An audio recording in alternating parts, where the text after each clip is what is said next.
તમે જ્યારે કોઈ સારું કાર્ય કરો છો ત્યારે ઈશ્વર ખુશ થાય છે, ઈશ્વર પ્રસન્ન થાય છે, બરાબર? અને તમે જ્યારે કોઈ ખોટું કાર્ય કરો છો તો ઈશ્વર નારાજ થાય છે. કેવી રીતે? કેવી રીતે ખબર પડશે તમને કે ઈશ્વર ખુશ થયા છે? ઈશ્વર ક્યાં છે? ઈશ્વર તમારી અંદર જ છે. તમે જ્યારે સારું કાર્ય કરો છો, સત્કાર્ય કરો છો, તમને અંતરમાંથી આનંદ થાય છે, અંતરમાંથી ખુશી થાય છે કે આજે પરમાત્માએ મને નિમિત્ત બનાવી, મારા હાથે ગુરુ કાર્ય કરાવડાવ્યું. ઓહ, કેટલી ખુશી મળે છે તમને, કેટલો આનંદ મળે છે. તો એ બીજું કોઈને, એ તમારી અંદર રહેલો ઈશ્વર રાજી થયો, એ ખુશ થયો, એ પ્રસન્ન થયો.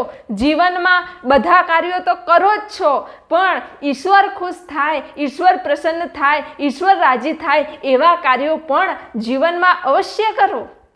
સર્વને ખુશ તો કરો જ છો, એકવાર આ ઈશ્વરને ખુશ કરી લો, ઈશ્વરને રાજી કરી લો, પછી જુઓ તમારું જીવન કેટલું અદ્ભુત અને દિવ્ય બને છે. અને જ્યારે તમે કોઈ ખોટું કાર્ય કરશો, ન કરવાનું કાર્ય કરશો, તો અંતરમાં તમને પશ્ચાતાપ થશે, તમને ગમશે નહીં, મુંઝારો થશે, એની વાત તમને યાદ આવશે. આ કેમ થાય છે? ઈશ્વર અંદરનો નારાજ થયો, એને કીધું તું કે આ કાર્ય ન કરીશ ને તમે કર્યું, એના લીધે અંતરમાં તમને દુઃખ થાય છે,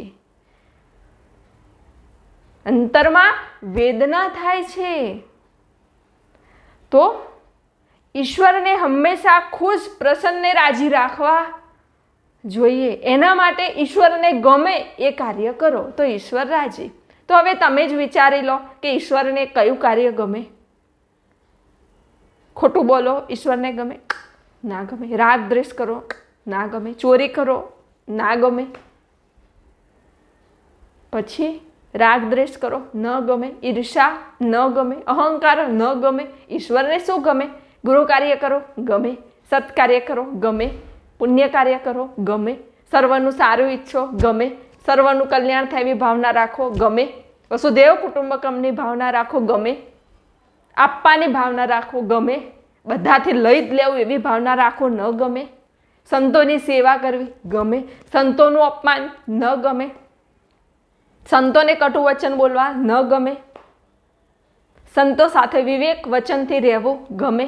તો આ બધું ઈશ્વરને ગમે છે. તો આજે જ એક નિયમ લઈ જ લો કે હું જીવનમાં એ જ કાર્ય કરીશ જેનાથી ઈશ્વર રાજી થાય, એ જ કાર્ય હું જીવનમાં કરીશ. તો જીવનમાં કદી પણ તમારા હાથે કોઈ પણ ખોટું કાર્ય, પાપ કર્મ નહીં જ થાય, બરાબર?